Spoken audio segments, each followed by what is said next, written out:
أفواههم إن يقولون إلا كذبا فلعلك باخع نفسك على آثارهم إن لم يؤمنوا بهذا الحديث أسفا إنا جعلنا ما على الأرض زينة لها لنبلوهم أيهم أحسن عملا وإنا لجاعلون ما عليها صعيدا جرزا أم حسبت أن أصحاب الكهف والرقيم كانوا من آياتنا عجبا إذ أوى الفتية إلى الكهف فقالوا ربنا آتنا من لدنك رحمة وهيئ لنا من أمرنا رشدا صدق الله العظيم.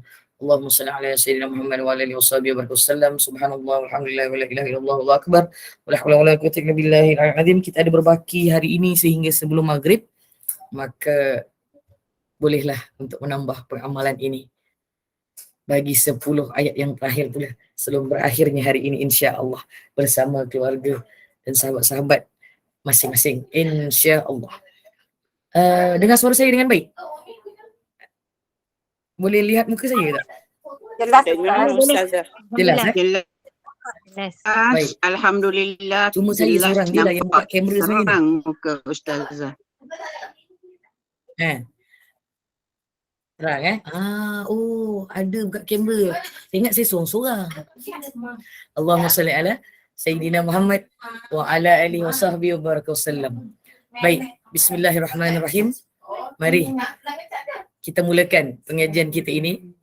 Saya bersama dengan keluarga saya, jadi ada sikit-sikit dengar suara keluarga saya tu tak mengapalah ya. Allahumma salli ala Sayyidina Muhammad wa ala alihi wa sahbihi wa baraka wasallam. Kita mulakan dengan niat sebelum pengajian dan sedikit amalan sebelum pengajian insya-Allah. Bismillahirrahmanirrahim. Nawaitu wa nawaina ta'allum wa ta'lim wa tadhakkur wa tadhkir wa nafa wal intifa wal ifadah wal istifadah wal hatha ala tamassuki bi kitabillah wa sunnati rasulih wa du'a al huda wa dalalata al khair ibtigha wajhillah wa mardatih wa qurbih wa thawabih. Amin. Allahumma amin. Allahumma salli ala sayyidina Muhammad wa ala alihi wasallam. Sedikit bacaan amalan sebelum pengajian. Bismillahirrahmanirrahim. La ilaha illallah Muhammadur Rasulullah fi kulli lamhatin wa nafasin adada ma wasi'ahu ilmullah. La ilaha illallah Muhammadur Rasulullah fi kulli lamhatin wa nafasin adada ma wasi'ahu ilmullah. La ilaha illallah Muhammadur Rasulullah fi kulli lamhatin wa nafasin adada ma wasi'ahu ilmullah. La ilaha illallah Muhammadur Rasulullah في كل لمحة ونفس عدد ما وسعه علم الله.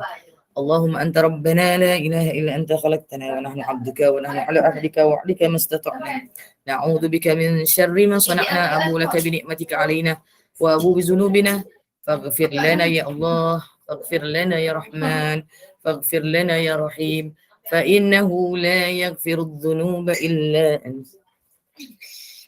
أستغفر الله للمؤمنين والمؤمنات أستغفر الله للمؤمنين والمؤمنات أستغفر الله للمؤمنين والمؤمنات ولوالدي وارحمهما كما ربياني صغيرا.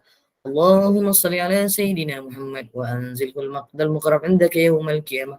اللهم صل على سيدنا محمد وأنزله المقعد المقرب عندك يوم القيامة.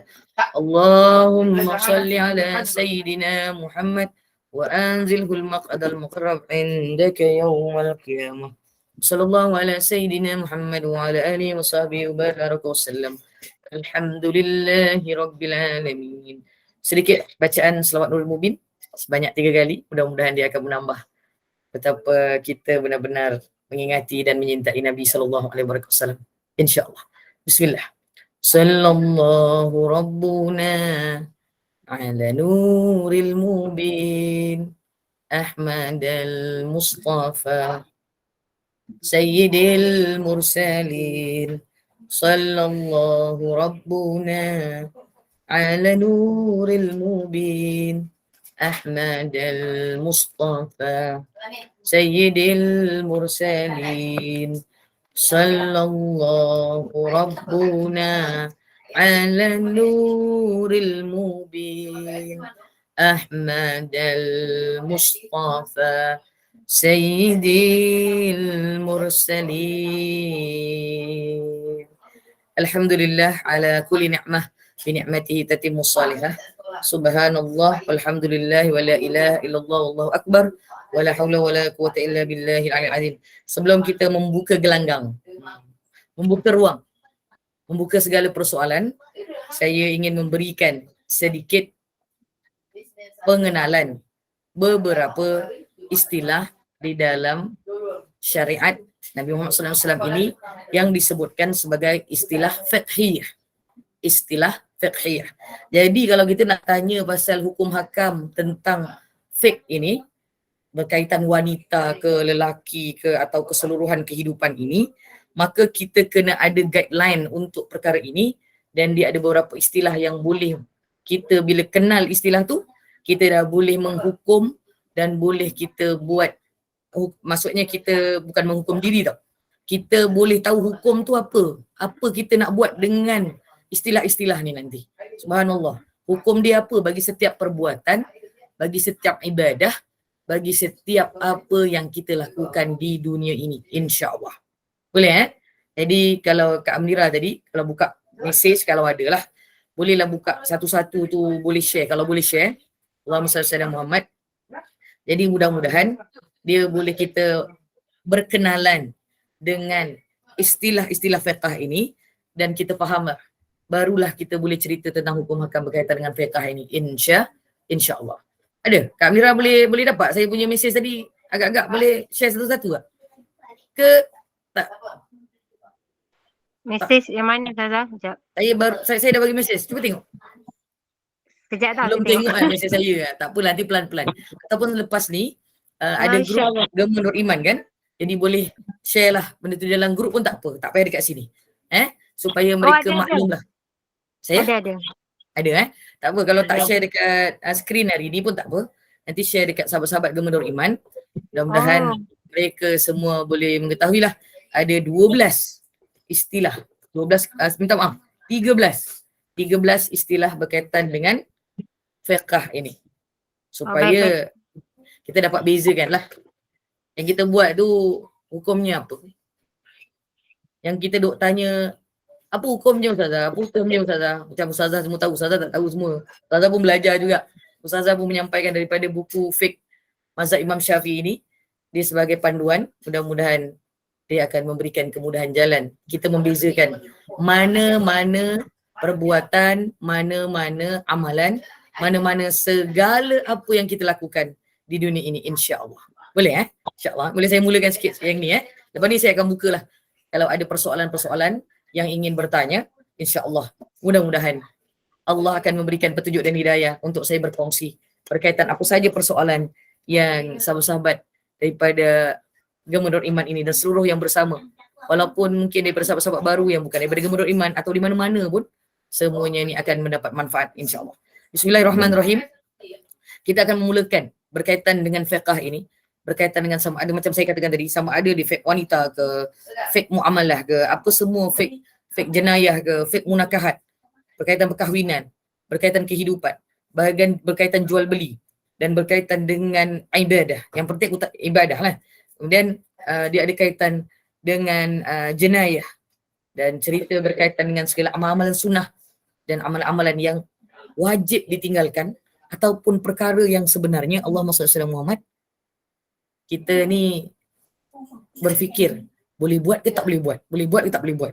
Jadi istilah-istilah ini akan membantu kita lah, insya-Allah, supaya kita mudah beramal dengan apa yang kita lakukan, berpandukan daripada syariat Nabi Muhammad SAW, berdalilkan Al-Quran dan hadis Nabi SAW, juga daripada pandangan ulama. Serta satu lagi bahagian hukum disebut sebagai kias. Itu kena belajar dekat fiqh. Yang ni kena belajar lama fiqh ni. Bukan setakat soal jawab saja. Tapi hari ini kita akan membuka ruang ini supaya kita memahami istilah-istilah ini akan memberikan kita gambaran bahawa apa yang kita lakukan itu hukumnya apa, insya-Allah. Yang pertama bagi istilah yang mesti diketahui terlebih dahulu dalam fiqh ini, yang pertama adalah fardu. Biasa kita cakap fardu ni fardu apa? Fardu adalah fardu Ain. Fardu Ain. Fardu kifayah. Itu fardu ain kan? Cerita fardu ni Dia belum lagi pergi berkaitan dengan fardu ain. Dia cerita apa maksud fardu itu sendiri. Okey? Fardu ini adalah perkara yang dituntut oleh Allah dengan tuntutan secara jazim ataupun putus. Kalau buat, pelakunya akan mendapat pahala, dan kalau dia tinggalkan, dia akan mendapat azab dan dosa. Dia akan mendapat azab dan juga dosa. Contoh, ibadah fardu puasa. Ibadah puasa itu adalah fardu contohnya. Jadi kalau puasa pada bulan apa? Bulan Ramadan. Hukumnya apa? Fardu. Dan dia akan ditambah nanti istilah tadi, siapa yang cakap fardu ain tadi tu, dia akan ada satu istilah lain dalam fiqh ini, namanya fardu ain. Itu. Dia kena tahu fardu tu apa dulu. Kemudian kepada siapa fardu itu. Barulah kita akan cakap fardu ain. Itu istilah yang ketiga dan keempat nanti, insya-Allah. Okey, cerita bab fardu ini Allah Subhanahu Wa Taala berfirman di dalam surah Al-Baqarah ayat 183, di mana contoh bagi fardu ini adalah ibadah puasa itu adalah fardu, maka dalil tentang kefarduan puasa ini telah dituliskan, telah difirmankan oleh Allah Subhanahu Wa Taala di dalam surah Al-Baqarah ayat 183. 183. Begitulah. Bila kita cerita tentang fardu, contoh fardu ialah ibadah puasa. Begitulah. Dia fardu. Kemudian kita akan menuju kepada fardu ain. Macam itu nanti. Nanti fardu ain tu nanti kita tengok apa makna fardu ain. Dia ada istilah-istilah dia yang maknanya berbeza-beza dalam fiqh ini. Tetapi dia adalah satu panduan untuk kita membezakan segala amalan kita, insya-Allah. Okey. Yang kedua adalah berkaitan dengan hukum wajib. Tadi fardu ni wajib. Maka fardu tadi itu adalah berkaitan dengan ibadah. Manakala wajib dalam mazhab Syafi'i. Okey. Istilah fiqh berkaitan dengan wajib ini, dia adalah berkaitan dengan mazhab Al-Imam Asy-Syafi'i rahimahullah ta'ala. Tak. Saya rasa Kak Nurzihan tu kena tutup kamera kot sebab dia tak pakai outfit dia untuk aurat dengan sempurna. Saya minta maaf Kak Nurzihan. Okey? Betul tu Ustazah. Boleh PM saya? Minta maaf tak kan Ustazah. Dengar tak saya cakap? Akak kena pakai tudung lah, kalau tak nanti akak kena tutup kamera sebab dia ada recording kan dia ni. Allahumma salli ala Muhammad. Tak maaf kak Allahumma salli ala Muhammad. Okey. Saya dah tutup. Istilah yang kedua adalah wajib. Apa berkaitan dengan wajib dalam mazhab Syafi'i? Dalam mazhab Syafi'i, istilah wajib ini dan fardu sepatutnya sama. Tetapi dalam mazhab Syafi'i, kecuali dalam ibadah haji. Ibadah haji ada wajib haji. Pernah dengar tak? Pernah dengar tak wajib haji? Pernah. Kalau boleh responlah. Mudah-mudahan ada kebaikan. Kalau suara saya tak clear, boleh tulislah. Tak clear Ustazah, ataupun ada kesukaran ke apa, bagi tahu Tulis saja. Tak payah cakap pun tak apa. Jelas Mudah-mudahan jelas. Okey. Cerita bab wajib ini satu je dalam mazhab Syafi'i. Dalam bab haji je yang disebutkan wajib haji. Itu istilah fiqh. Dan kita kena tahu dalam mazhab Syafi'i ada satu, iaitu wajib haji. Apakah wajib haji itu? Melontar jamrah. Jamratul wusta, bukan melontar jamrah. Melontar tu adalah jamrah.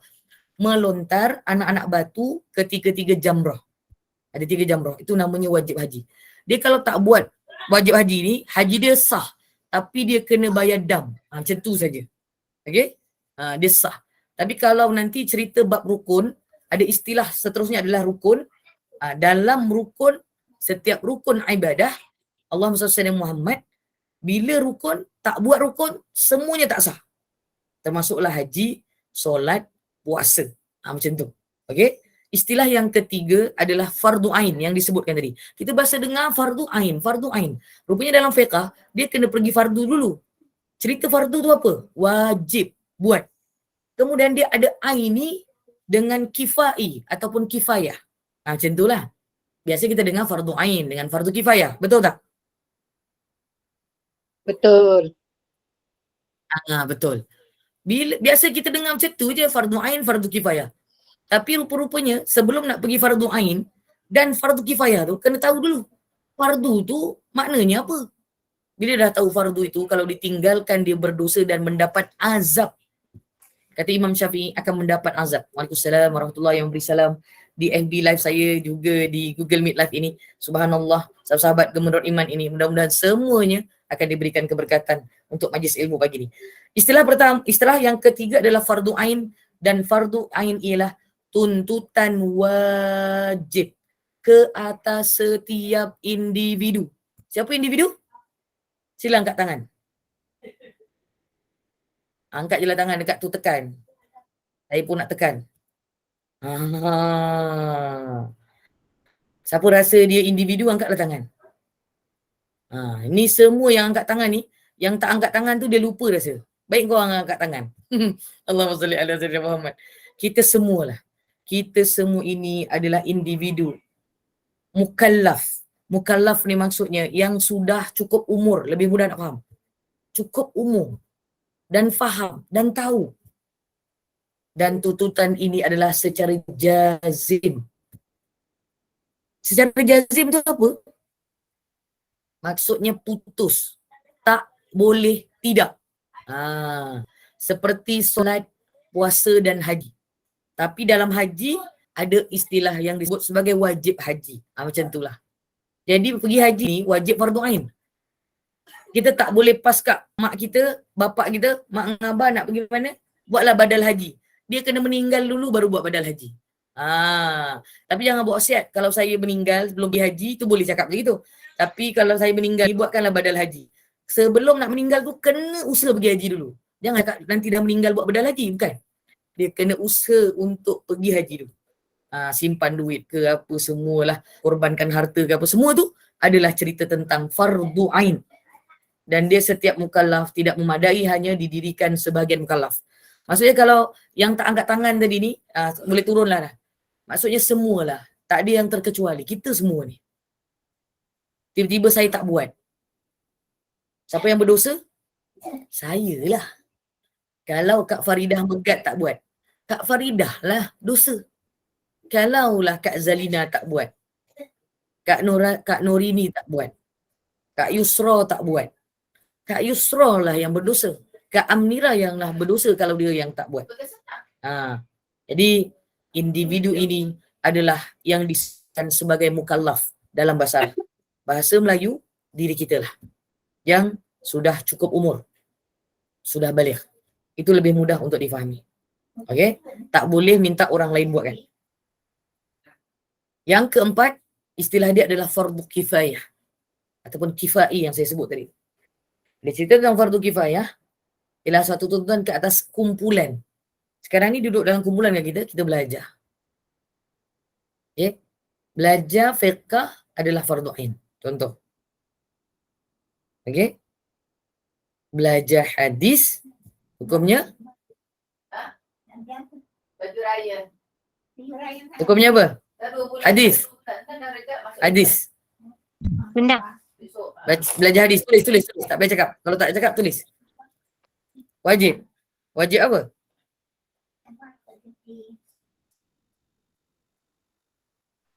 Wajib belajar. Wajib belajar. Betul lah tu. Dia wajib belajar. Belajar tu wajibnya wajib.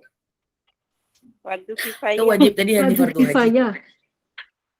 Kalau hadis fardu kifayah. Itu yang kita nak fahamkan tu dalam fiqh ni. Allahumma salli ala Muhammad. Jadi subhanallah walillahilham. Inilah perkara-perkara yang perlu kita perbaiki dalam kefahaman kita. Allahumma salli ala Muhammad. Bila kefahaman ini ada, kita dapat bezakan apa yang kita buat tu. Allahumma salli ala Muhammad. Jadi semua perkara ini ialah satu tuntutan ke atas kumpulan orang Islam yang istilahnya adalah fardu kifayah itu. Subhanallah. Jadi dia memang wajib menuntut ilmu, tapi wajib fardu ain dari itu ceritanya adalah berkaitan kalau fardu ain ni ilmu fardu ain adalah tauhid, fiqh, tasawuf. Boleh. Boleh tulis. Boleh tulis lah, tulis kat situ, tulis. Siapa-siapa boleh tulis. Fardu ain itu adalah tauhid, fiqh, tasawuf. Itu fardu ain. Itu fardu ain. Okey? Fardu ain itulah yang menyebabkan kita ini akan terlepas dalam permulaan tanggungjawab kita kelak di hadapan Allah. InsyaAllah. Manakala fardu kifayah, kalau sebahagian kita je belajar, contohnya belajar Al-Quran. Belajar Al-Quran itu hukumnya fardu kifayah. Belajar tajwid fardu ain. Gitu. Boleh? Boleh faham tak? Boleh Jadi fardu kifayah ini contohnya dalam fiqh ada pengurusan jenazah. Pernah tak dengar pengurusan jenazah kan? Selalulah dengar hari-hari orang meninggal. Tapi dalam kampung tu orang semua buat tak? Tak kan? Orang kadang-kadang cuma baca apa? Inna lillahi wa inna ilaihi raji'un je. Macam tu. Jadi bila sebut begitu inna lillahi wa inna ilaihi raji'un, maka selesailah kita punya tanggungjawab untuk mendoakan. Paling tidak kita sedekahkan Fatihah, betul? Kan? Kita doakan dia. Itu tak wajib sebenarnya. Tapi sebagai orang kampung dalam kumpulan itu, dalam taman itu, bila dia mendengar, dia mesti sebahagian satu kumpulan menguruskan. Itu namanya fardu kifayah. Contoh macam pandemik yang lepas. Betul, pandemik. Orang semua boleh uruskan tak? Orang yang meninggal kerana COVID. Tak boleh. Tak boleh kan? Tapi masa tak COVID pun, orang tak uruskan semua pun. Orang yang faham aja. Dan yang tahu yang biasa, kebanyakannya orang cakap, dia dah biasalah uruskan. Jadi dialah yang kena. Ya, orang selalu cakap macam itu. Sedangkan rupa-rupanya kita juga boleh menempatkan diri kita. Supaya selalu kalau kita cakap, bila sebahagian dah buat, orang lain tak payah kan? Kita letaklah diri kita kat situ. Kita buat biar orang lain tak payah. Kitalah yang jadi savior. Kita jadi penyelamat itu insya-Allah. Kalaulah tidak setiap kali mendengar kematian, sekurang-kurangnya seumur hidup sekali, uruskanlah. InsyaAllah, mudah-mudahan akan memberikan kebaikan. Waalaikumsalam warahmatullahi wabarakatuh. Kak Murni. Kak Murni daripada Madinatul Nabi. Terima kasih singgah. Allahumma salli ala Muhammad. Dekat Madinah masih pukul 5 dah nak subuh. Kan? Allahumma salli ala Muhammad. Jadi cerita fardu kifayah bukan lagi kita guna istilah. Walaupun istilahnya itu. Tapi kita cakap dalam diri kita, biarlah kita lah yang menjadi penyelamat pula. Bukan kita saja yang diselamatkan. Bukan kita saja yang diselamatkan. Cubalah kita berubah. Berubah untuk menjadi satu golongan yang disebutkan tuntutan itu kita melaksanakan dan menyelamatkan orang lain. InsyaAllah. Okay? Itu adalah istilah fiqh yang disebut sebagai fardu kifayah. Okey. Yang kelima yang disebut rukun tadi tu. Rukun ini adalah perkara wajib yang kita lakukan dan ialah satu juzuk ataupun satu bahagian daripada hakikat satu perbuatan ibadah. Contoh solat itu hukumnya wajib. Fardu apa wajib fardu? Cuba jawab soalan saya. Wajib fardu? Yes. Fardu ain. Solat ni kita tak boleh kan suruh orang lain solat kecuali kita dah meninggal je orang solatkan kita. Betul tak? Betul kan? Jadi subhanallah. Kalau kita sembahyang rukun solat itu kalau dalam fiqh mazhab Syafi'i ada 13. Salah satu daripadanya adalah niat. Tak ada niat, tak adalah solat. Kemudian rukun yang seterusnya adalah berdiri tegak. Bagi mereka yang mampu. Tak mampu duduk. Macam tu. Ataupun satu lagi, membaca suratul Fatihah. Sabda Nabi SAW yang menyebutkan bahawa la salata illa bi Fatihatil Kitab. Atau kama qala Rasulullah SAW. Tak ada solat kalau tak ada Fatihah. Maksudnya tak sah solat kalau tak baca Fatihah. Itulah namanya rukun. Kalau tak buat, tak ada solat tu tak diterima. Itulah dia hakikat dalam ibadah yang disebutkan. Sebahagiannya dalam ibadah yang fardu itu ada rukun yang perlu diselesaikan, yang perlu dibuat, tidak boleh tidak. Waalaikumsalam sahabat yang berada di FB Live saya, mudah-mudahan ada manfaat juga bersama ini. Yang keenam adalah berkaitan dengan syarat. Syarat pula adalah beberapa perkara yang wajib kita lakukan. Tetapi ia bukan sebahagian daripada satu tuntutan hakikat perbuatan itu. Contoh, dia adalah sebagai mukaddimah kepada permulaan. Mukaddimah ataupun permulaan. Mukaddimah itu bahasa Arab. Permulaan itu adalah bahasa Melayu. Mukaddimah kepada apa? Kepada ibadah itu. Contoh nak semayang kita ke wajib, ambil wuduk. ambil wudu. Ambil wudu. Kalau tak ambil wudu, tak bolehlah semayang. Tetapi, tak semestinya ambil wudu kena semayang. Betul? Betul. Betul. Dia tak semestinya ambil wudu kena semayang. Tapi Nabi mengajarkan dan juga para sahabat yang disebutkan dalam satu hadis yang sahih dalam riwayat berkaitan dengan peristiwa Isra' dan Mi'raj.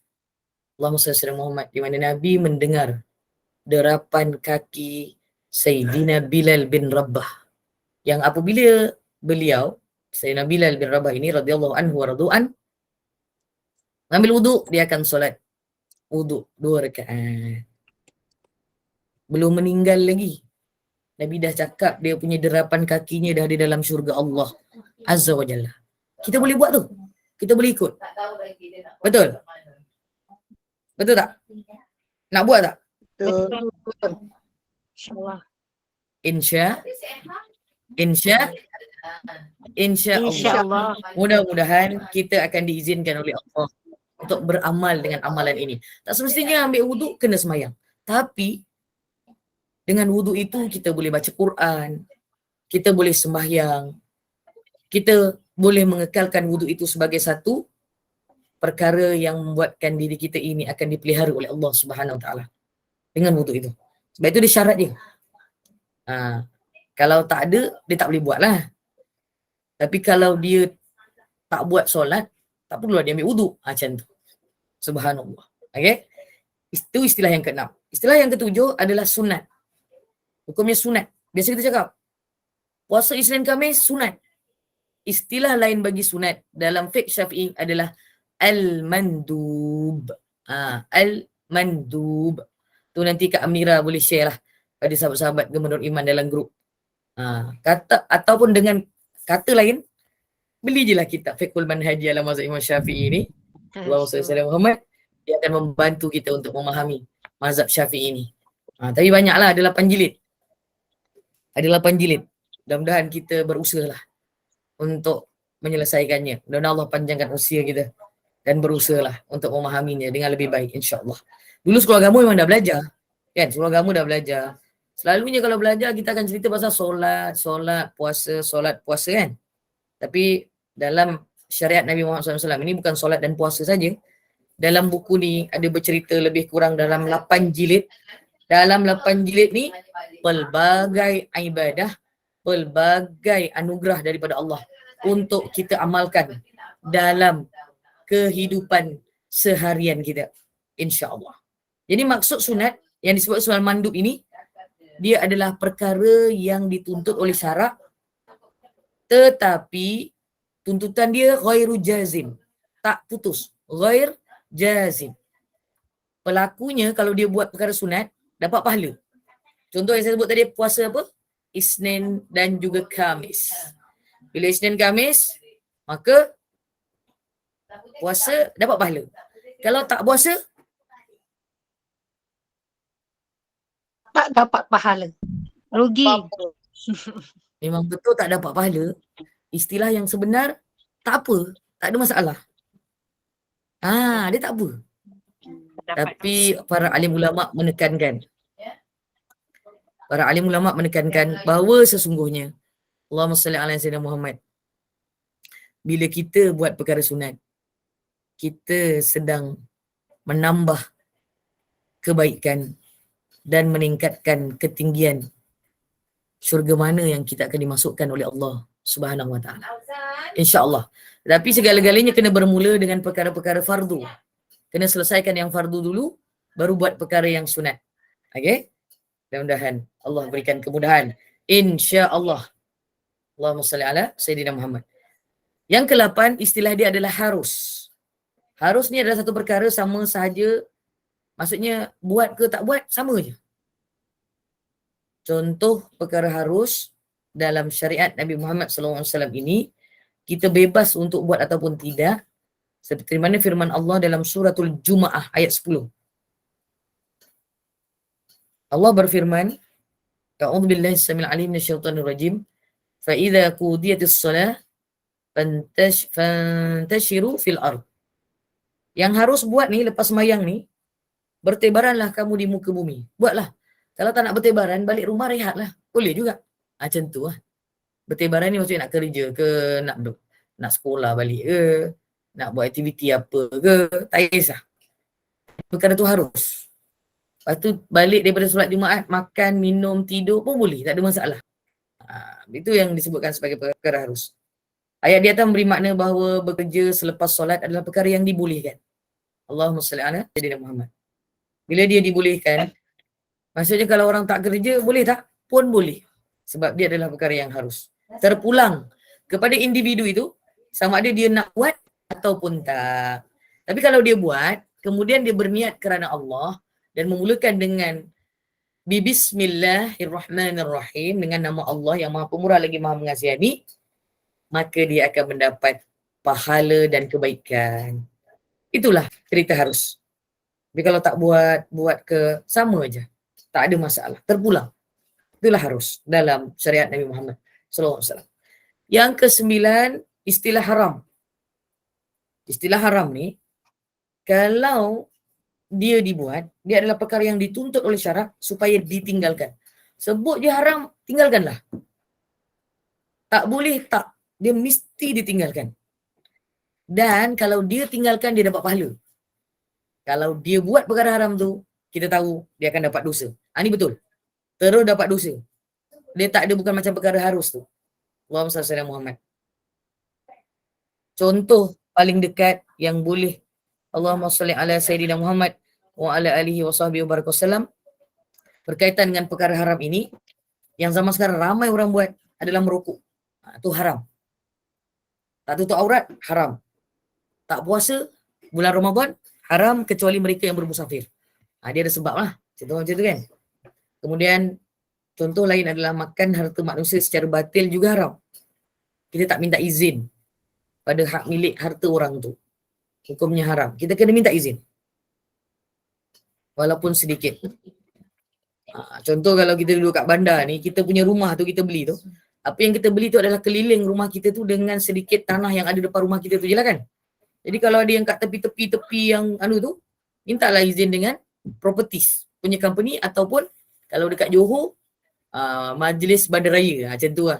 Sebab tu mungkin dah diserahkan pada majlis bandaraya. Semua kalau kat KL ke kat Perak, mungkin boleh jadi begitu juga. Kalau kita gunakan perkara itu sebagai satu perkara macam hak milik kita tanpa minta izin, dia adalah hukumnya haram. Jadi berhati-hatilah.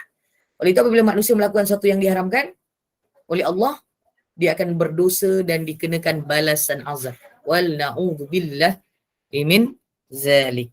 Ya Allah, mudah-mudahan Allah peliharalah kita semua daripada perkara ini. InsyaAllah.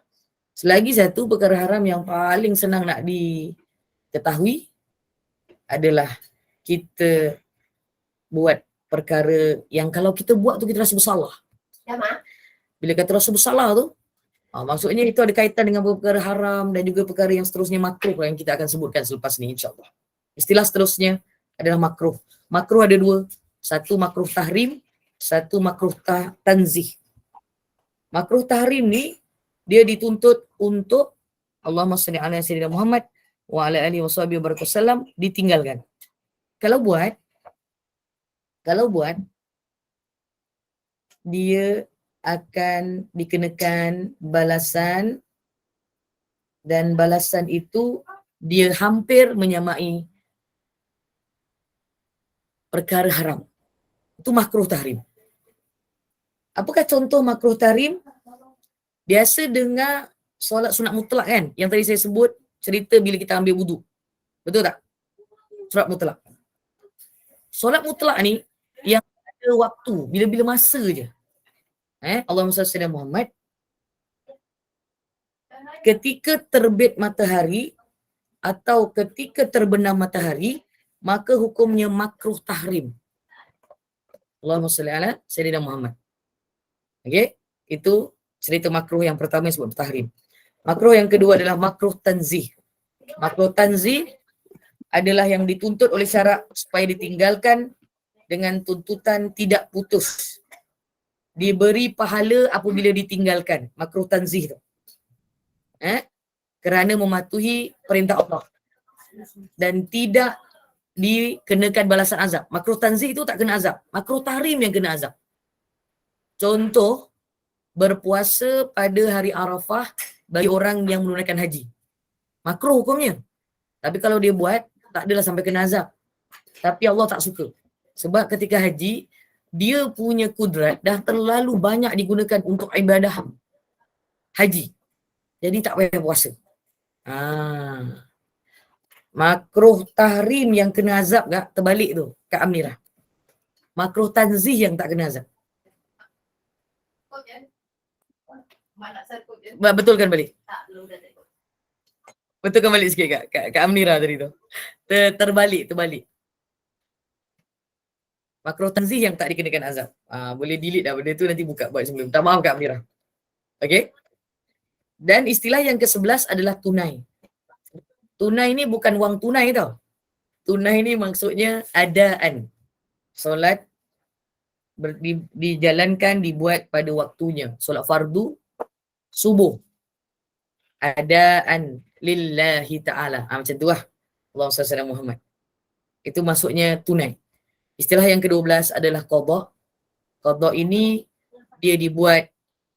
Ya, terima kasih. Betul kan? Masya Allah. Qada adalah ibadah yang wajib dilakukan di luar waktu. Tak apa.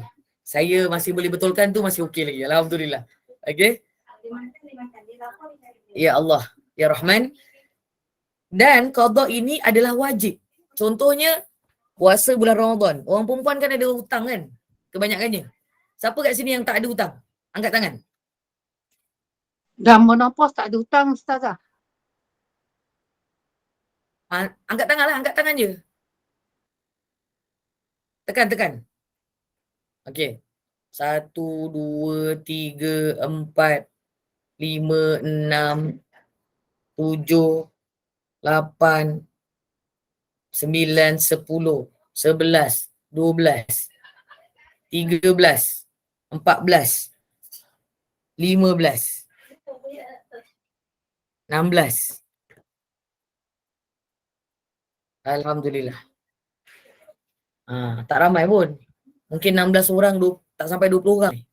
So yang lain ni semua masih ada tanggungjawab. Tanggungjawab untuk membayar segala kewajipan yang telah ditinggalkan kerana keuzuran. Wajib. Jadi yang katanya dah menopause ni, kena ingat satu perkara. Menopause ni istilah perubatan tau. Bukan istilah fiqah. Jadi selagi ada nyawa, selagi ada hayat, kalau sekejap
Ustazah tak dengar.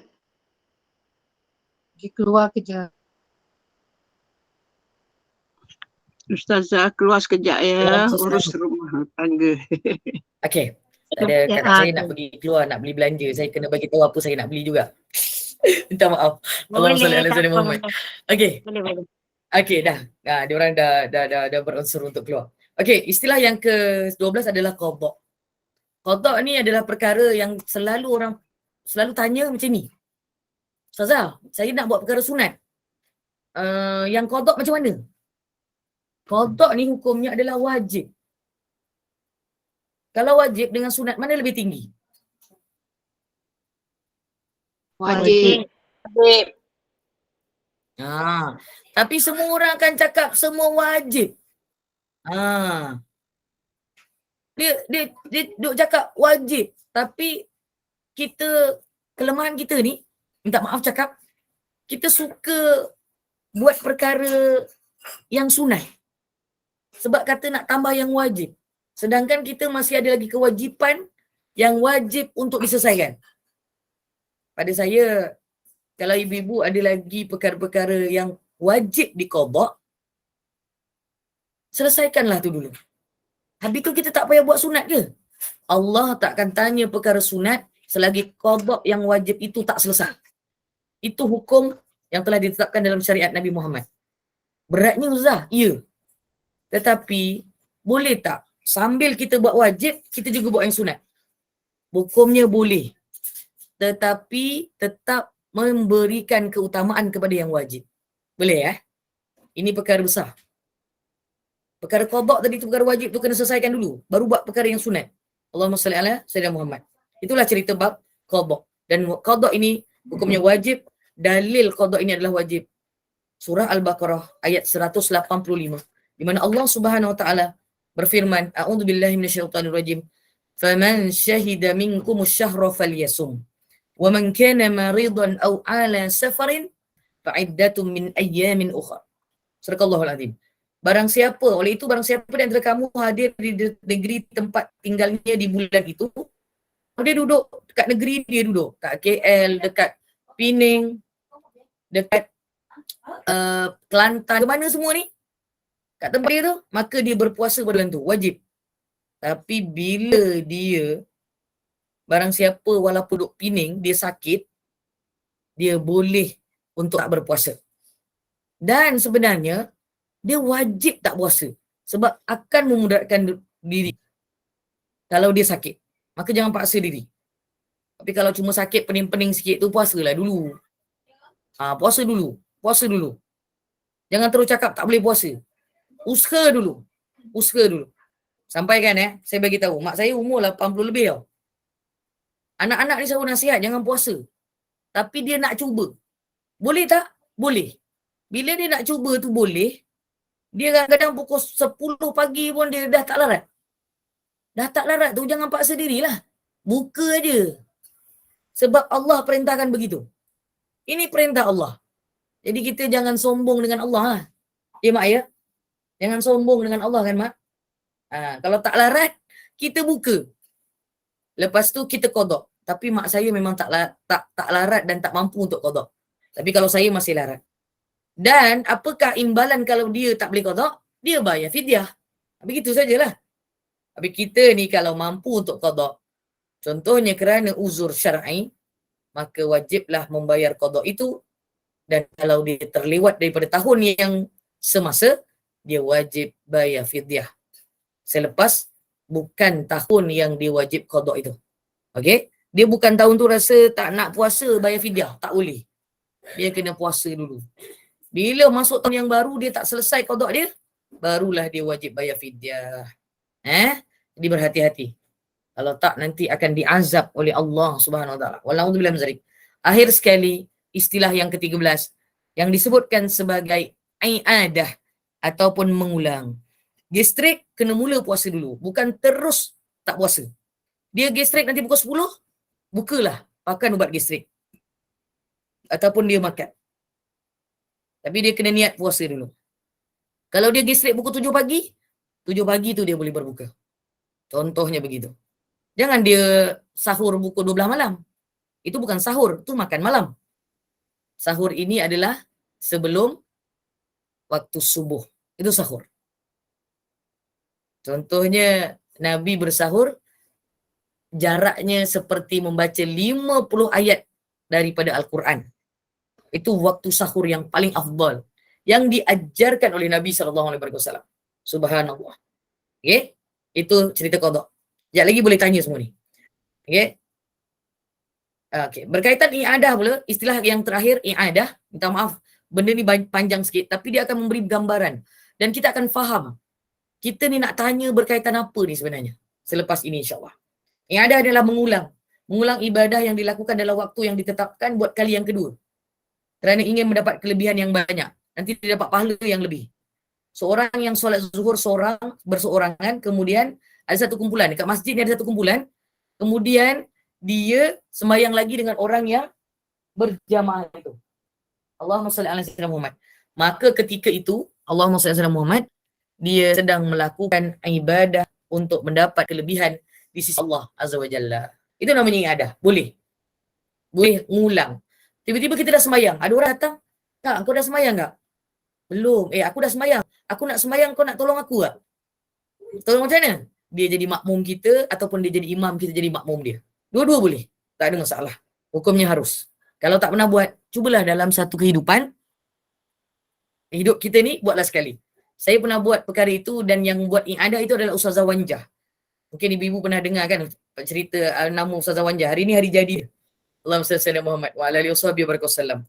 Mudah-mudahan umurnya dalam keberkatan. Jadi ketika itu dia menawarkan diri untuk menjadi imam sebab dia tuan rumah.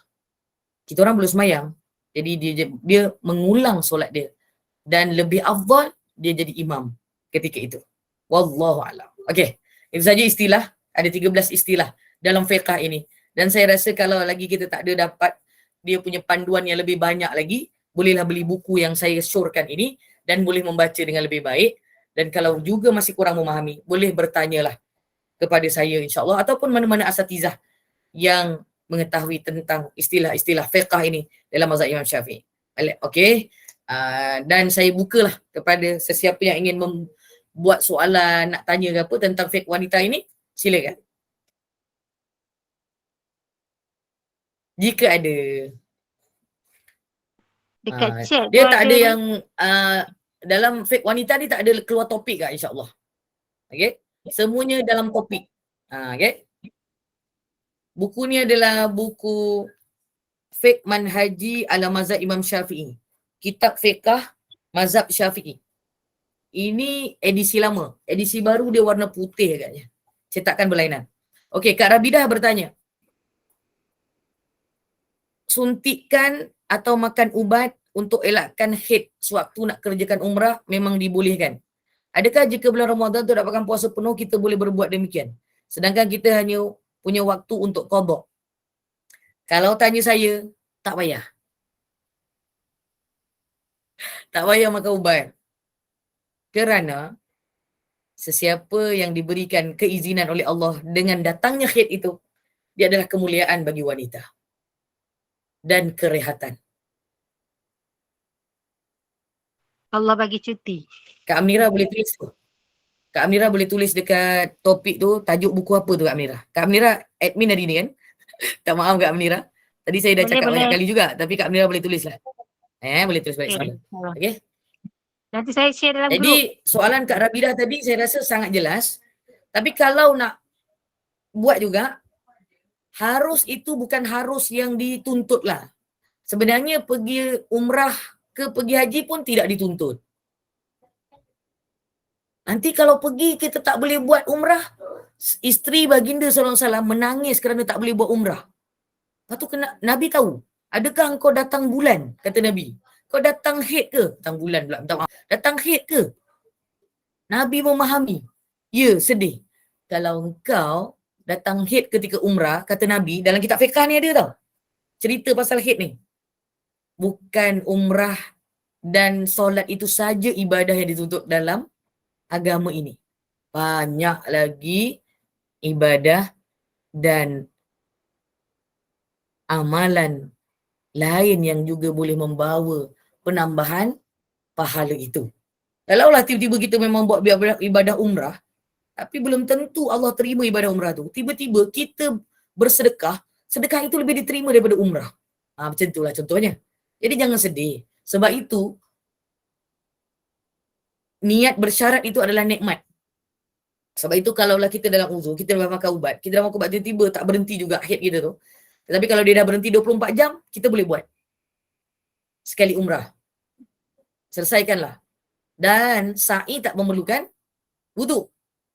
Dan boleh dibuat dalam keadaan wajib tu semua dah selesai, tiba-tiba sa'i tu rasa macam datang balik haid tu semula. Selepas 24 jam. Allahumma salli ala Sayyidina Muhammad. Saya nampak Kak Zaini Abdul ni 2-3 kali cakap kuliah ustazah ni best Hadza min fadli Rabbina. Allah yang berikan keizinan untuk didengar dalam keadaan yang tenang dan baik. Dan satu perkara ini adalah perkara wajib untuk dipelajari. Terima kasih Kak Zaini dan semua yang bersama. Soalan seterusnya? Soalan lain? Ustazah. Assalamualaikum Ustazah. Salam. Saya ni kan Waalaikumsalam, Ustazah. silakan.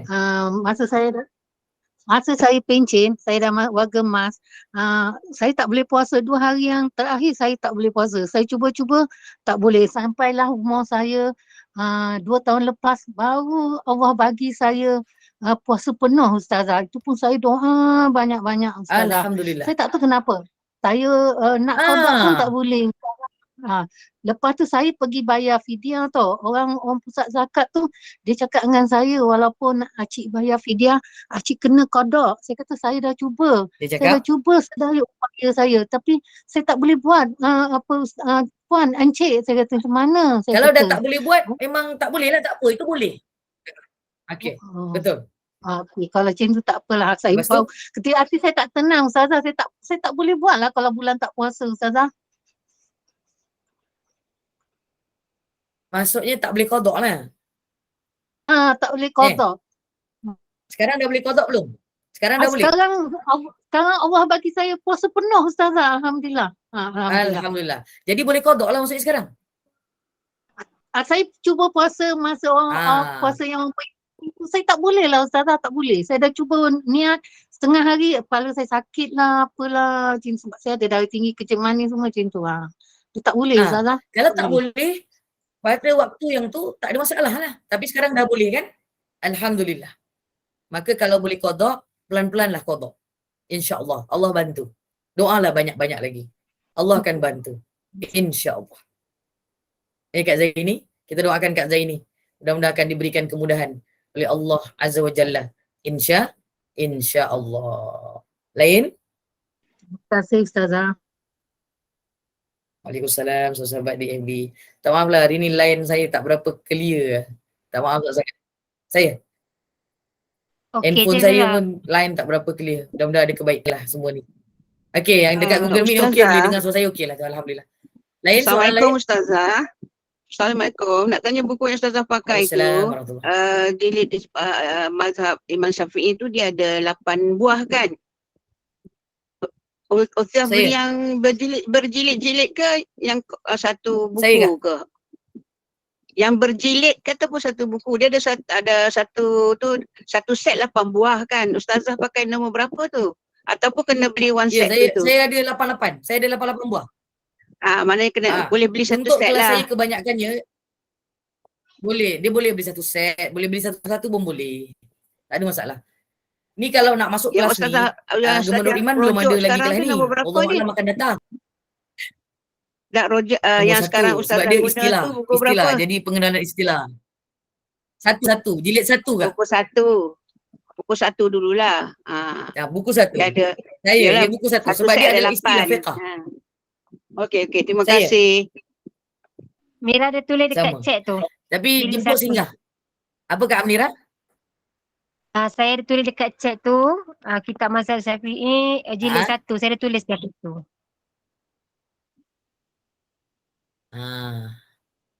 Tu ada.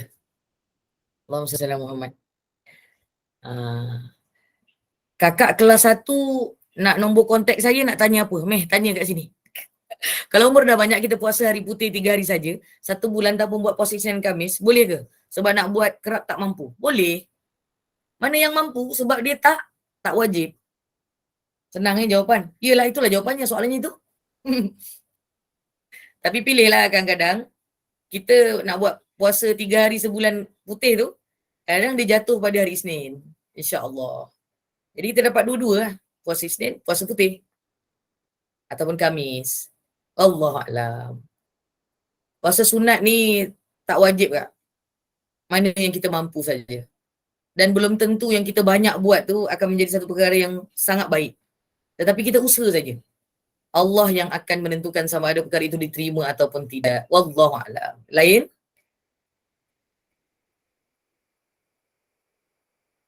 Sama-sama. Sama-sama Kak Maimun. Ada lagi soalan? Subhanallah.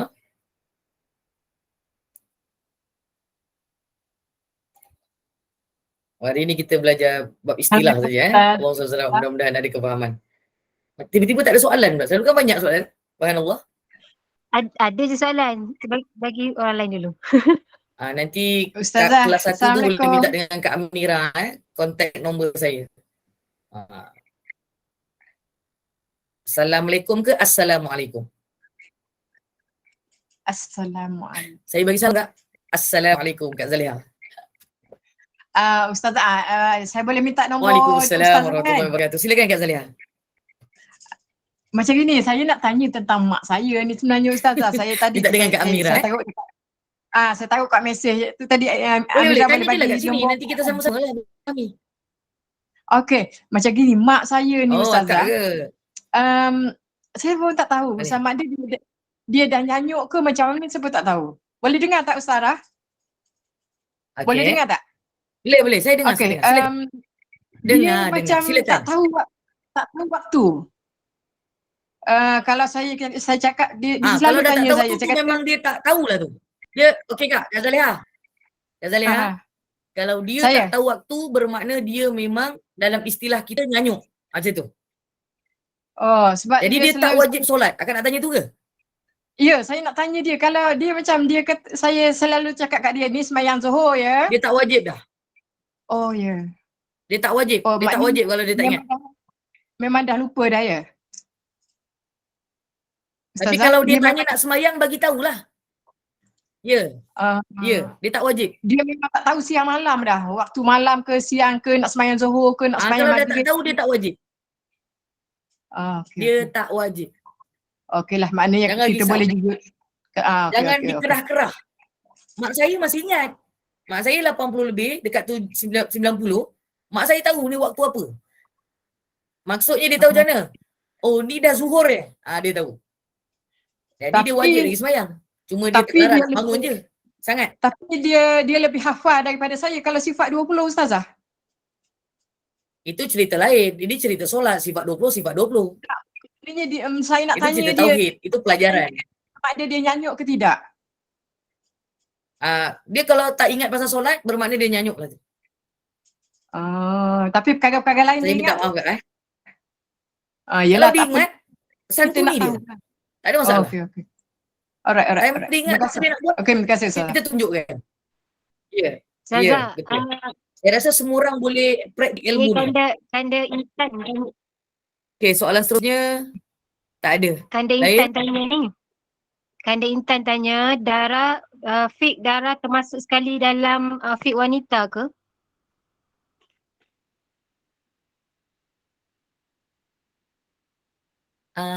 Mana dia tanya? Tak dengar. Minta maaf Kak, apa?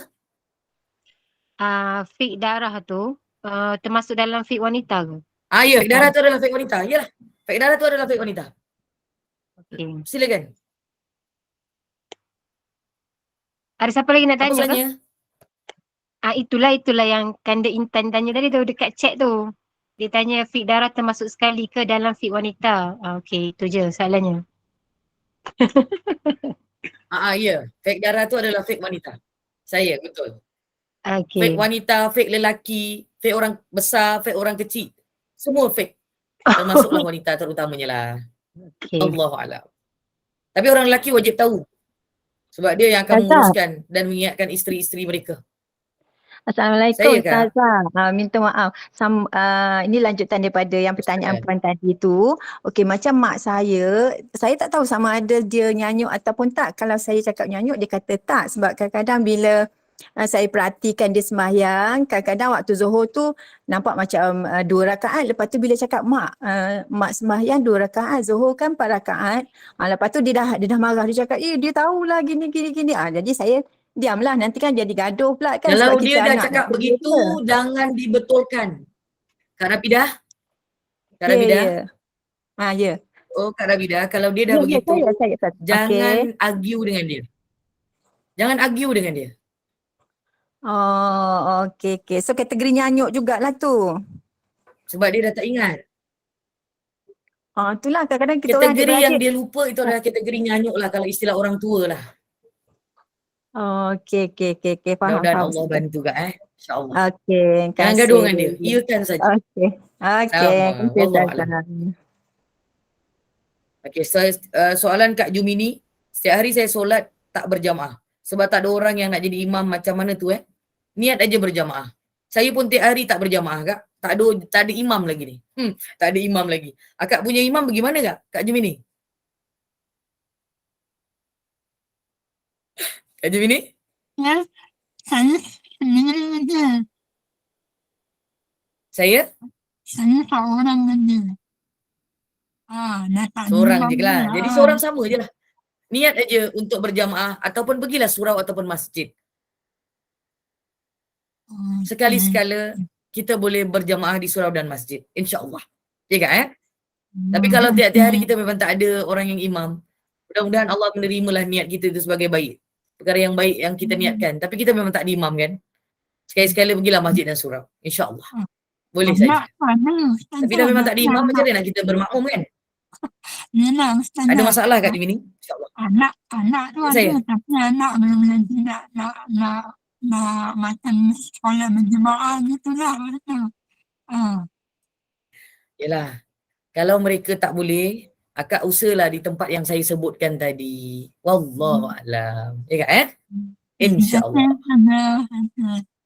Sama. Yang lain? Ada lain? InsyaAllah esok 1 Rejab saya nak puasa sunat. Tapi suami tak bagi. Jadi tak payah. Suami tak bagi, tak payah. Suami punya arahan itu lebih besar daripada puasa 1 Rejab. Puasalah 10 Rejab. Puasalah 2 Rejab. Puasalah 3 Rejab. Rejab ada 30 hari. InsyaAllah. Okay? Kenduri kahwin ke? Kak Anida, kenduri kahwin ke?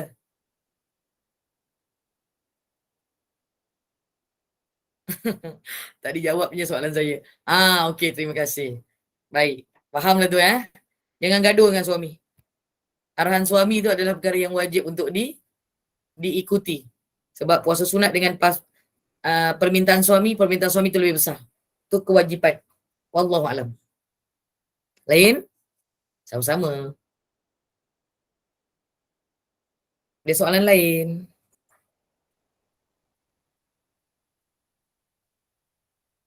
Tak ada? Kalau tak ada Kak Amnira,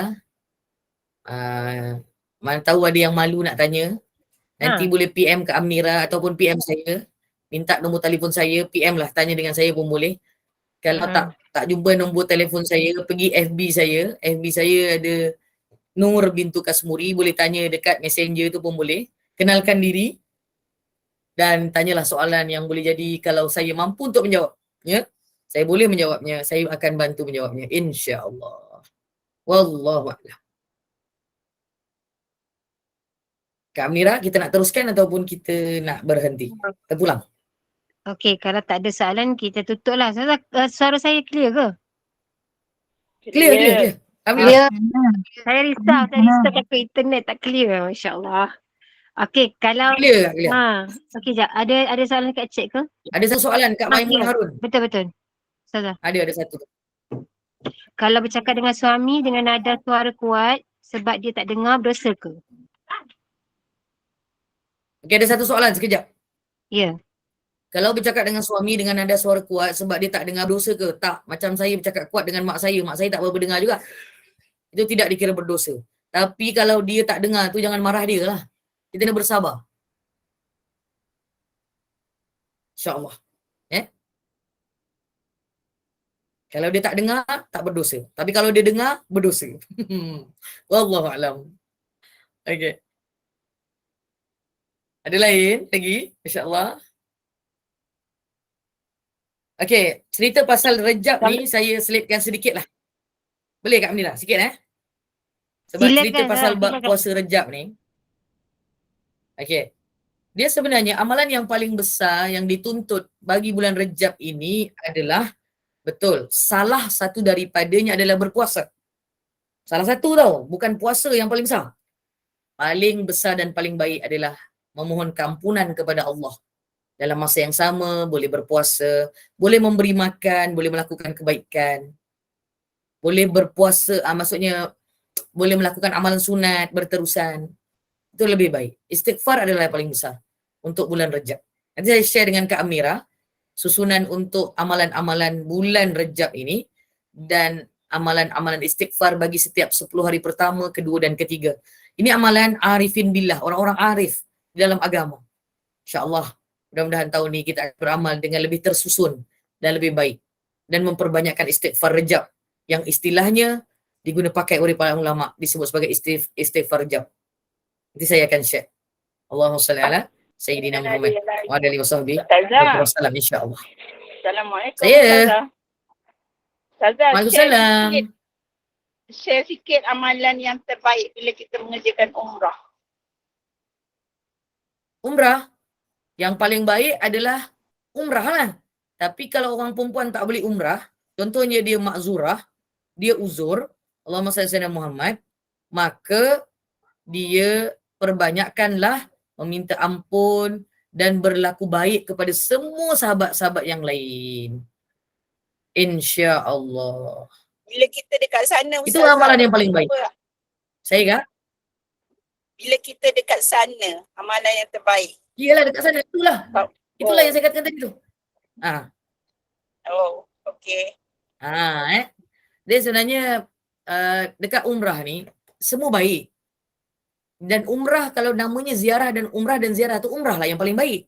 Tapi bila orang perempuan, kata Rasulullah, ketika masa tu Sayyidatuna sahabat, saya tak ingat nama siapa antara isteri baginda dan ada seorang sahabiah.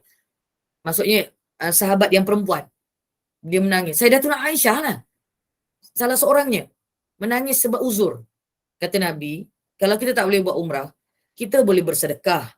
Kita boleh berbuat baik. Kita boleh meminta ampun kepada Allah. Itu semua baik. Allahumma salli ala Sayyidina Muhammad. Bukan umrah tu saja. Kalau dah tak boleh buat umrah, tak boleh sembahyang, kita istighfar, kita zikir, kita minta taubat pada Allah, kita sedekah, kita bantu orang lain, kita kongsi rezeki, kita belanja kawan. Semua tu akan dilipat gandakan menjadi 100 kali ganda juga yang sama. Seperti mana umrah itu juga. Tanpa ada potongan, tanpa ada kekurangan. Wallahu a'lam bissawab. Ya Kak Rukiah, nak tanya apa? Tadi macam ada nak tutup. Silakan. Assalamualaikum Ustazah. Saya nak tanya, suami saya baru saja meninggal. Saya nak macam Innalillahi wa inna ilaihi raji'un. Namanya siapa Kak? namanya Kak, nama siapa suami? Mak Yunus bin Ramli. Al-Fatihah. A'udzu billahi minasy syaithanir rajim. Bismillahirrahmanirrahim. Alhamdulillahi rabbil alamin. Ar-Rahmanir Rahim. Maliki yaumiddin. Iyyaka na'budu wa iyyaka nasta'in. Ihdinas siratal mustaqim. Siratal ladzina an'amta 'alaihim ghairil maghdubi 'alaihim waladdallin. Amin. Mudah-mudahan sehat Kak Murni Terima kasih Kak Rukiah, Ustazah. okey, dah habis iddah ke belum? Belum.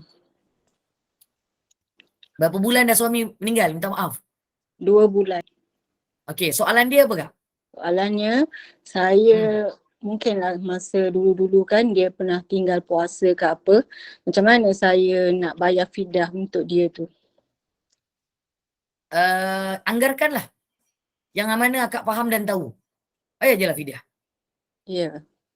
Mm-mm. Hmm. Bayarkan Macam on tu behalf dia. dia. Boleh. Tetapi kan, yang Ha-ha. lebih layak untuk membayar, Kak Rukiah, Ya. yang lebih layak untuk membayar adalah anak-anaknya. Bukan Kak Rukiah. Anak-anak kepada suami. Anak-anak akak lah. Oh, anak-anak yang bayarkan Bukan akak. Ya, anak yang Oh, kena keluarkan hartanya untuk ayahnya yang meninggal tu. ya. Bukan isterinya. Okay. Oh, Bukan. Okey. Okay? Terima kasih. Alright. InsyaAllah. Sama. Wallahualam. Allahumma ighfir lahu warhamhu wa'afihi wa'fu anhu wa wasi' madkhalahu wa akrim nuzulahu. Amin. Allahumma amin. Ya, Mak Jah. Assalamualaikum Ustazah. Jah nak tanya. Waalaikumsalam. Saya. Assalamualaikum Ustazah. Waalaikumsalam. Silakan Mak Jah. Ni Mak Jah nak tanya, katalah hari Isnin tu puasa Rajab dan sunat Isnin kan. Katalah hari tu juga Mak Jah buat puasa qada boleh ke? Campur Boleh. sekali. Qada lebih afdal. Qada lebih ada. Habis niat macam mana Ustazah? Saja aku puasa qada kerana Allah. Jadi semua dapatlah ya. Mudah-mudahan Allah bagi dapat semua. Jadi tak payah sebutlah puasa sunat Isnin tu Tak semua payah tu. pun tak apa. Okey. Terima kasih Ustazah. Mak Jah faham. Okay, Sama. Assalamualaikum. Terima kasih Ustazah. Assalamualaikum warahmatullahi wabarakatuh. Sama. Lain? Okey, Mak Jah dah. Lain? Kak Amira tadi nak tutup tadi tu. Maaf, Mak Jah tanya. Tak apa, boleh. Boleh. Ada lain? Ini Ustazah bagi extra time untuk bertanya. Istirahat time. Saya bagi sampai pukul 11 ni. Tadi sebab ada gangguan sikit. Lain? Assalamualaikum Ustazah. Kak, betul-betul bagi salam Kak. Sikit. Assalamualaikum Kak Farhana. Ustazah. Ya. Waalaikumsalam warahmatullahi. Silakan. Minta maaf. Sila. Tak apa. Tengah alihkan anak ni. Ya. Terlibat. Apa soalannya Kak? Saya punya situasi macam ni. Katalah kita datang haid selalunya dalam 12 ke 13 hari. And then hari ke-12 kita Baik. tengok dah bersih, kita dah check, kita masukkan kain perca, tengok dah tak ada. Kemudian bila kita pergi kerja, kita confident lah nak sembahyang Zuhur. Lepas tu asar kita tengok ada lagi. Lepas tu lepas tu saya habis kerja sampai Isyak. So bila nak sembahyang maghrib kita check tak ada pula. Lepas tu bila kita check dengan kain dah bersih. Lepas tu sebab takut tinggal solat, saya tayamum je. Lepas tu saya sebab tak ada Tak air. boleh. Tak ada, Kena mandi wajib. tak boleh. Balik rumah. Kat rumah tak ada air? Bukan, saya pergi kerja and then tempat kerja tu setengah jam daripada rumah and then saya seorang je yang bekerja kat situ waktu tu. Jadinya Okay. Kalau macam itu habiskan kerja, balik kerja. Kalau tak sempat solat fardu tu, maghrib, kalau dah bersih, qada dengan isyak. Tak ada masalah. boleh qada.